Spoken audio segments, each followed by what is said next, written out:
Okay, so I'm going to talk about something really important to me, anyway.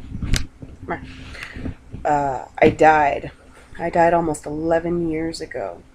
I was doing fire for some show in San Diego, and I was blowing fire in the wind, and the wind took it so many feet away from my face, but there was a stronger wind behind it that blew it in my face and down my throat.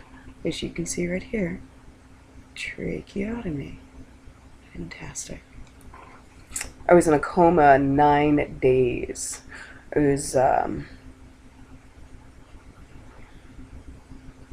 lost to the world, pretty much. Got an infection, so they had to do that thing, the whole tracheotomy, so I could breathe. Weird infection in my lungs, top part of my lungs, almost down to my collarbone. And I coded, so I died. They brought me back. And they had to put me in a drug-induced coma, which almost killed me. So I coded again, and they brought me back. But they didn't bring me back. They brought whatever I've become. This is now me. I've been struggling with that for a really, really long time, trying to find out who I am because I'm not who I was. And it doesn't make sense to anyone who has never had this experience. But those of you who have, please share your story, because I'm sure that there's more of us out there, and there are different stories and experiences and things of that nature. But for the most part, I know that a lot of us are just lost trying to find the pieces of what used to be. And stop doing that, because they don't exist anymore. You're not that person anymore. This new person that's here, you should embrace and get to know, because that person could be really, really amazing. I mean, there's remnants of you still lying about, but this grand new gift of life is nothing to sneeze at. Embrace it, love it, caress it, feed it. It wants to be fed. Lots and lots of information. So that's part of the story. The true story in all of this is that when I died, no one told me that there weren't going to be angels and shit. So that kind of sucked. I was expecting a white light or, music, angels, seeing my mom or something like that. And none of that shit happened. None of it. Not once, not ever. Incredibly disappointing to find out it was complete darkness and scary shit. A lot of scary shit. People saying your name. You're running in the dark trying to find any possible light or something familiar, but nothing seems familiar. You get closer to a part of the darkness that seems like it's going to fade only into deeper darkness. People laughing at your efforts to leave, to get to a place where you felt comfortable, where stuff felt real. Because none of it felt real. All the while listening to everything that's happening around you.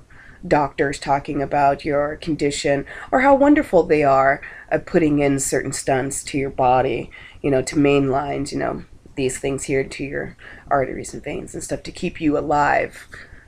Nurses talking about your skin. And at that time, I was pretty dark, staying in San Diego, so I had my tits pierced, I have tattoos, so they talked about all of those things.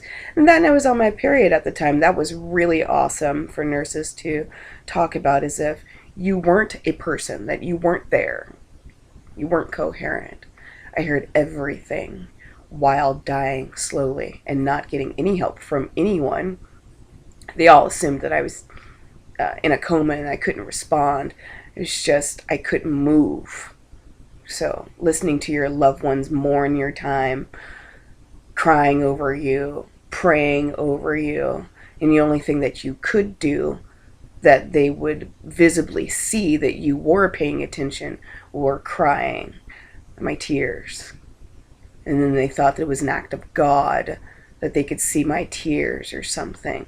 Like all these weird revelations about God and Jesus and how these things are all interconnected. No, they're not. They're not interconnected, not for me anyway. I'm not saying that I don't believe in God, I don't believe in Jesus. I'm saying that for my experience, it had nothing to do with those things. It had everything to do with my energy. It had everything to do with where I was at the time. It had everything to do with my personal beliefs. And I was struggling at that time, before I died, looking for what my beliefs were. I was going to the Church of Christ, thinking that God would be the answer for me, and it wasn't. I just found more people, more confused, searching a lot harder, because that's what they were trained to do, to follow a book blindly, to follow these paths blindly, not asking questions. And because I was asking all of those questions, those things manifested in my untimely death. So that happened. That's a thing.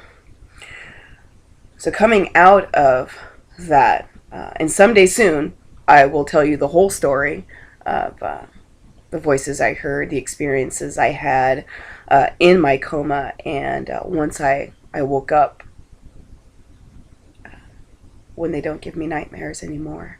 They don't make me feel like I'm still dead, living out some weird life, or trying to figure out if I am dead or alive. That'll be another segment, however. What I learned was that not everyone is dead. Not everyone is incoherent as you seem to think. So those of you wonderful kids out there with the biggest heart and want to play music for your loved ones, or read poetry or books or sing songs or whatever to said person who is in a coma at that time, do that shit, because they can fucking hear you. They're counting on those things to bring them back. It gives them hope. It gives them something to reach to cling on to, that people do love them. I guess is my point. So part of this experience, and then part point. I'm new at this whole vlogging BS. So let me know what you think, how you felt, what your experience was. Please don't leave me in the dark. I would really love to reach out to those people who have had said experience or something similar to this experience, any experience of death and coming back. Because I'm all alone in my thoughts and in my head, and I'd like to not be. Have a positive day.